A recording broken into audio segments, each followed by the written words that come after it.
Antes que existieran las bibliotecas, antes de que la filosofía intentara responder las grandes preguntas, antes de que la ciencia buscara explicar el universo, ya existían las historias. Alrededor del fuego, nuestros antepasados contaban quiénes eran, de dónde venían y qué había más allá de esa oscuridad que los rodeaba. En esos relatos nacieron los primeros dioses, los primeros monstruos y las primeras preguntas. Miles de años después seguimos haciendo lo mismo.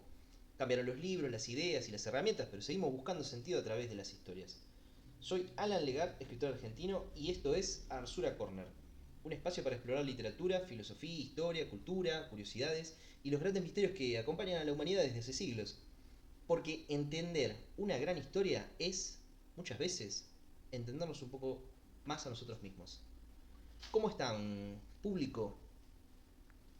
Este es el primer podcast que subo al canal de YouTube.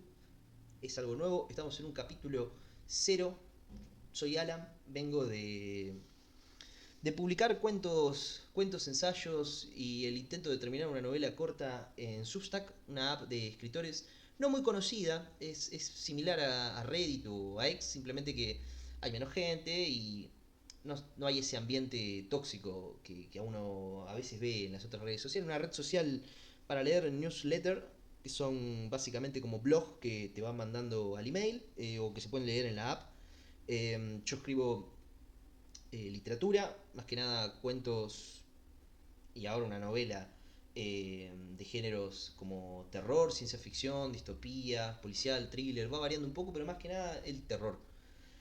Y hoy en este capítulo 0, para conocernos y después ver qué tipo de contenido les interesa o están buscando, voy a leerles un ensayo que publiqué hace poco. Se llama Abass la République, que significa Abajo la República.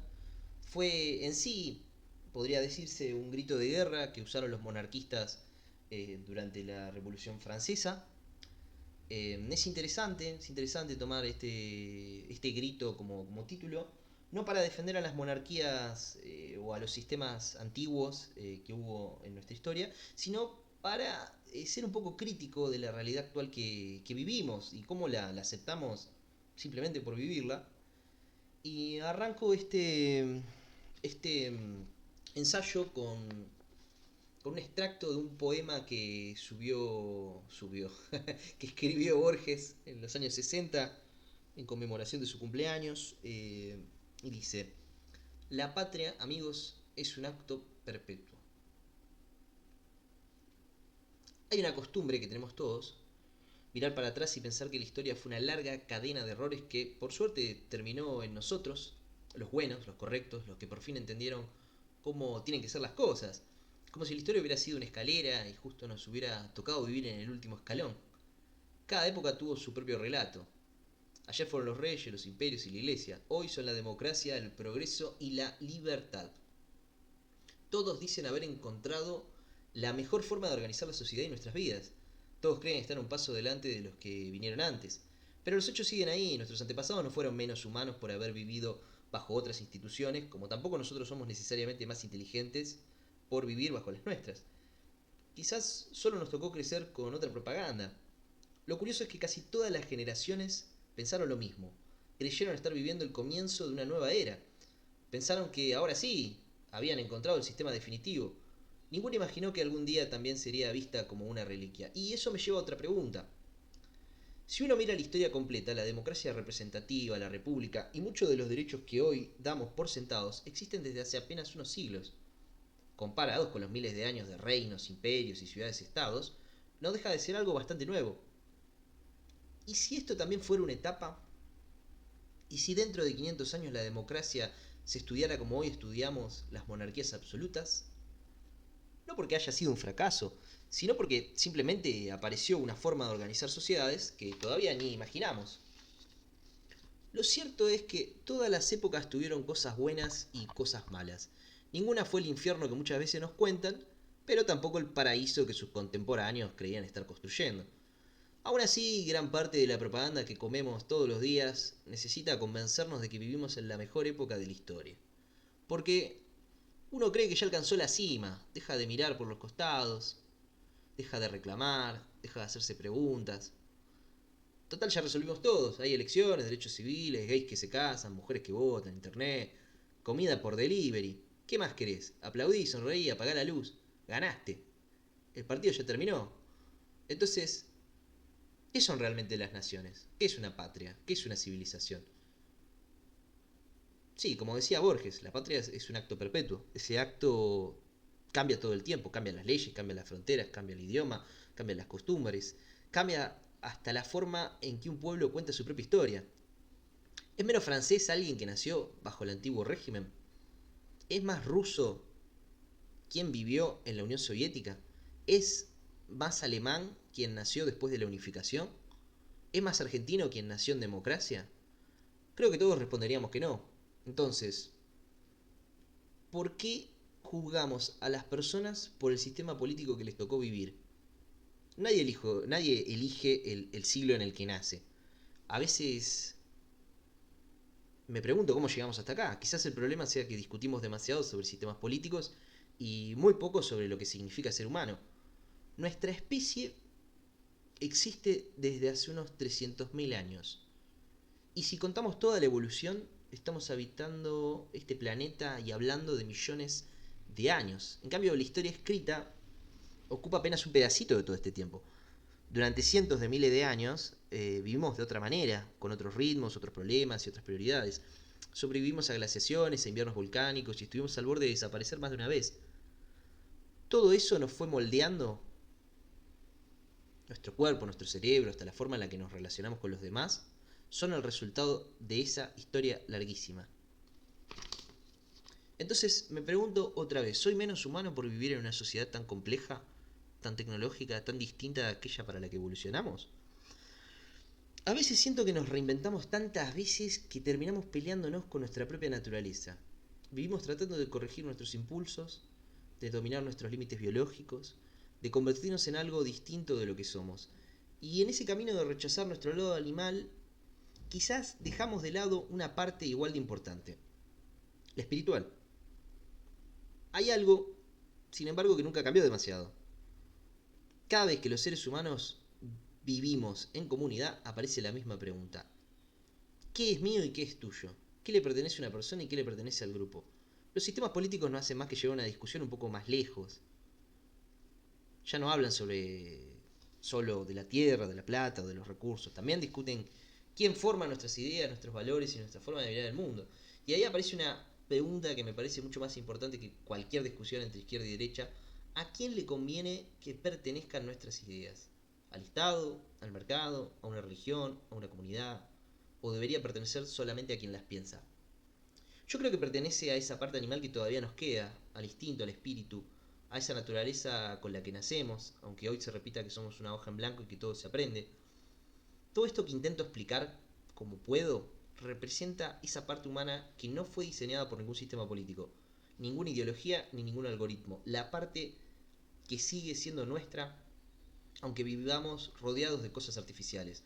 Por eso creo que de vez en cuando todos necesitamos una microdosis de salvajismo. Salir, sentir el sol en la cara, caminar, correr, ensuciarnos las manos, andar descalzos o si nadie nos ve hasta desnudos, hacer un fuego y cocinar con leña, mandar a la mierda aunque sea por un rato la comida ultraprocesada, recordarnos que antes de ser ciudadanos, consumidores o votantes, fuimos simplemente animales tratando de sobrevivir. Además, la República representa justamente eso, no es un llamado a tirar abajo las repúblicas ni una defensa de las monarquías, es una invitación a salir, aunque sea por un rato, del relato de nuestra época, dejar de creer que por una casualidad increíble justo a nosotros nos tocó vivir en la versión definitiva de la humanidad. Así es como entiendo que la patria de la que hablaba Borges, no una bandera, no una forma de gobierno, sino esa parte de nosotros que sobrevive a todas las épocas. Es bajar un poco el volumen del presente, del ruido hipertecnológico de las repúblicas democráticas capitalistas en las que la mayoría vivimos, y preguntarnos si, en el fondo, somos tan distintos de los que estuvieron antes. Si debajo de las banderas, las ideas, las constituciones y toda la ingeniería social que fuimos inventando, no sigue estando el mismo ser humano que hace miles de años se calentaba alrededor de fuego, cazaba, se enamoraba, tenía miedo y miraba el mismo cielo que nosotros. Nada, para pensar. Para pensar porque en definitiva, más allá de la época en la que vivimos, que es una época particularmente adelantada a nivel tecnológico, a nivel cultural de nuestra especie, y esto es una posmesa de lo que es este ensayo que se queda corto a veces, se queda corto para hablar de temas tan profundos como estos. Eh, es un poco rever en qué nos convertimos, qué fuimos. Porque sí, vivimos en una época en donde hay muchas posibilidades que en otras eras no lo tenían. Sigue habiendo injusticias como cualquier época, obviamente. Sigue habiendo países que tienen un desarrollo que hace las vidas de las personas más difíciles. Pero tenemos facilidades de comunicación, facilidades para conseguir recursos vitales. Hay una, una población que es altamente alfabetizada a nivel global, más allá de las diferencias entre países desarrollados, no desarrollados, subdesarrollados o el nombre que le quieran poner. Hay mucha gente que lee, tiene la capacidad de leer. Quizás no son lectores entrenados o hábiles como uno ve con escritores pesados como Borges, o como un académico o lo que sea, pero sí hay mucha más capacidad para contener información, para conseguir información, para hablar de información. Y eso va un poco en un camino diferente a lo que fue la parte más animalesca del hombre, a las adaptaciones que tuvimos que tener, al ritmo de vida prehistórico que tuvimos, ese sistema nómada que se mantuvo durante muchísimo tiempo, de comunidades pequeñas, cazadoras, recolectoras, eh, que vivían mucho menos tiempo de lo que vivimos hoy en día una persona promedio. Yo del país en el que vivo, un argentino, está viviendo entre 77 a 80 años más o menos. En Europa, países como Italia o España ya superan los 80. Y a nivel global, si no me equivoco, porque no me acuerdo, tendría que buscarlo, lo pueden googlear también, más o menos está en torno a los 70 años. Entonces yo digo, una persona promedio puede vivir casi 7 u 8 décadas, dependiendo de dónde vive. Contra una persona, un ser humano, un hombre de la época prehistórica, del paleolítico, de la famosa era de piedra, que es un término más literario que historiográfico. ¿Cuánto viviría? ¿Tres décadas? ¿Cuatro décadas como mucho? O sea, buena parte de su vida era pelearle a la mortalidad infantil y a la mortalidad prenatal. Entonces, es cuando se cursa el embarazo y el posembarazo. Entonces me pregunto, tenemos mucho más tiempo, tenemos muchas más posibilidades y nuestra especie estuvo muchos años viviendo de otra forma. O sea, recién hace 5.000 años que hay una historia escrita, en la que hay pruebas, en las que hay elementos que uno puede decir, bueno, existió tal civilización, pasó tal hecho, pasó tal cosa. Antes de eso la historia es cada vez más difusa. Se sabe que en la prehistoria hubo sociedades avanzadas que fueron apareciendo y desapareciendo, como que hubo una barrera que impidía al hombre terminar de entrar a la época histórica conocida, la edad antigua, poder entrar a la época del hombre en la que está escrita. Entonces, es llamativo, por eso ¿viste? Llamo a una base la Republique, ¿viste? Para conectar un poco con ese lado. No les digo que dejen y suelten todo y se vuelvan cavernícolas, por favor, no. No crean que digo eso, pero un poco entender que la vida que llevamos es una vida artificial, no es una vida para la que el hombre evoluciona naturalmente, ¿no? Así que me encantó hablar con ustedes, 17 minutos casi. Voy a ir viendo qué tipo de duración darle a estos videos, cómo ir encarándolos. Esto es un hobby, piensen que es un hobby, así que de a poco. Les mando un gran abrazo y los veo en el capítulo 1, que va a ser el siguiente video. Así que nada, si les gustó, déjense un like, compartan a sus amigos si les interesa este tema, que van a haber más temas interesantes. Y comenten qué les gustaría que suba la próxima vez. Así que nos vemos, un gran abrazo, chau chau.